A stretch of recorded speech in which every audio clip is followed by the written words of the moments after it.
आज चाहिँ मसँग यो एउटा सैनफोर्ड कम्पनीको टर्च लाइट रिपेयरको लागि आएको छ।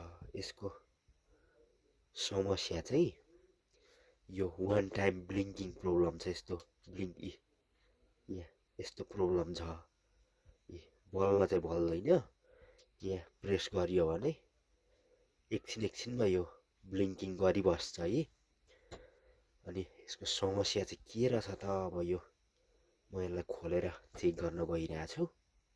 यसरी यो ब्लिङ्किङ भइबस्छ। ल यसलाई म रिपेयर गर्ने कोसिस गर्छु। पहिला चाहिँ अब यसलाई खोलेर अनि यसको ब्याट्रीको भोल्टेजहरू चेक गरौँ। त्यस पछाडि अरू कुराहरू म चेक गर्दै नै जान्छु। पहिला अब यसको ब्याट्रीको भोल्टेज चेक गरिहालौँ। यसलाई यहाँ खोलेर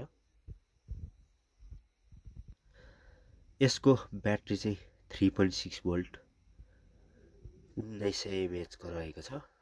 ल यसलाई ब्याट्रीको भोल्टेज आइरहेछ छैन म यसलाई मल्टिमिटरमा चेक गर्छु। यसलाई चाहिँ डीसीको रेन्जमा राखेर ब्याट्री चेक गर्दा 3.7 भोल्ट आइरहेछ। यहाँनिर मैले यसलाई चेक गर्दा अब यसलाई लाइटलाई नै खोलेर अनि रिपेयर गर्नुपर्ने हुन्छ। म यसलाई पहिला फटाफट सबै खोलिहाल्छु, त्यस पछाडि हेरौँ। अब चाहिँ मैले यसको सर्किटलाई बाहिर निकालिसकेको छु। कहीँ केही ड्यामेजहरू छ कि कतै त्यो म यहाँ चेक गरिरहेको छु। यो चार्जिङको पनि यो ग्राउन्ड पिन यहाँबाट प्रिन्ट नै हटेको रहेछ। यसलाई पनि सोल्डिङ गर्छु म। अनि यो यता अरूतिर केही समस्या भएर पो यस्तो भएको हो कि म एकचोटि यसलाई यहाँ डीसीबाट पनि 3.6 भोल्ट दिएर चेक गर्छु। अनि हाम्रो यति गर्दा पनि यो लाइटहरू बलेन भने चाहिँ यहाँनिर यो एक दुईवटा कम्पोनेन्टहरू हुन्छ। यहाँनिर यो कम्पोनेन्टहरू पनि चेन्ज गरेर हेर्नुपर्ने हुन्छ। यहाँनिर यो आइसीहरू छ। यहाँनिर यसलाई पनि एकचोटि चेन्ज गरेर हेर्नुपर्ने हुन्छ। अहिले चाहिँ मैले यसलाई एकदम ध्यानपूर्वक यो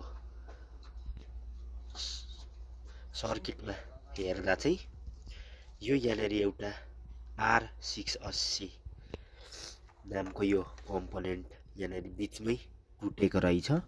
यो कस्टमरले झार्नुभयो कि के गर्नुभयो, यो यहाँनिर आधीमै यसरी टुटेको रहेछ यो कम्पोनेन्ट चाहिँ। अब यो कम्पोनेन्ट यहाँनिर यो रजिस्टर अर्को चेन्ज गर्दाखेरि यहाँनिर लाइट ग्लो हुन्छ कि हुँदैन, यो कम्पोनेन्टलाई पनि म एकचोटि रजिस्टरलाई चेन्ज गर्छु।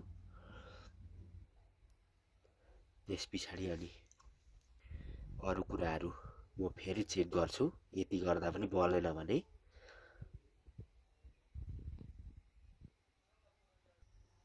अब चाहिँ मैले यसको रजिस्टर फेरिसकेको छु। योभन्दा थोरै बढी भ्यालुको ठ्याक्कै भेटिएन। अनि थोरै बढी भ्यालुको मैले यसलाई रजिस्टर एउटा खोजेर चेन्ज गरेको छु। अब यो ग्लो हुन्छ कि हुँदैन यसलाई एकचोटि चेक गरौँ।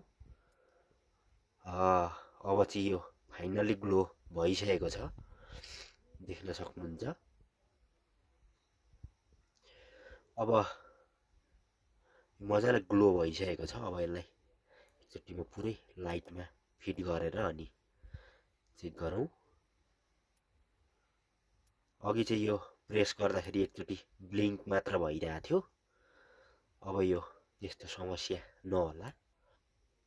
ल म यसलाई एकचोटि लाइटमा सबै फिट गरिहाल्छु, त्यस पछाडि म चेक गर्छु एकचोटि। अहिले यहाँ चाहिँ ग्लो भइसकेको छ यो।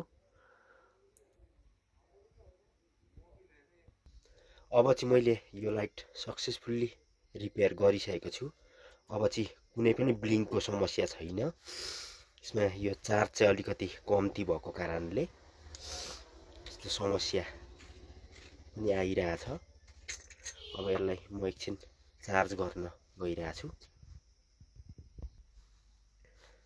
यो अब चाहिँ कुनै पनि प्रकारको ब्लिङ्किङ प्रब्लम छैन। यो चार्ज कम्ती भएर पनि यस्तो समस्या आएको छ, ब्याट्री धेरै दिन भयो चार्ज नभएको। अब यसलाई केही बेर चार्ज गरेर अनि टेस्ट गरौँ। अब चाहिँ यो मैले एकछिन चार्ज पनि गरिसकेको छु। यो कुनै प्रकारको ब्लिङ्किङ छैन। अघि चाहिँ यो चार्जमै लगाएर गर्दा पनि सुरुमा ब्लिङ्किङ प्रब्लम भइरहेको थियो। अब चाहिँ यसमा कुनै किसिमको ब्लिङ्किङ प्रब्लम छैन, सल्भ भइसकेको छ। ल यस्तै यस्तै भिडियोहरू हेर्नको लागि च्यानललाई सब्सक्राइब गरिदिनु होला अनि भिडियोलाई पनि एक लाइक गरिदिनु होला है त।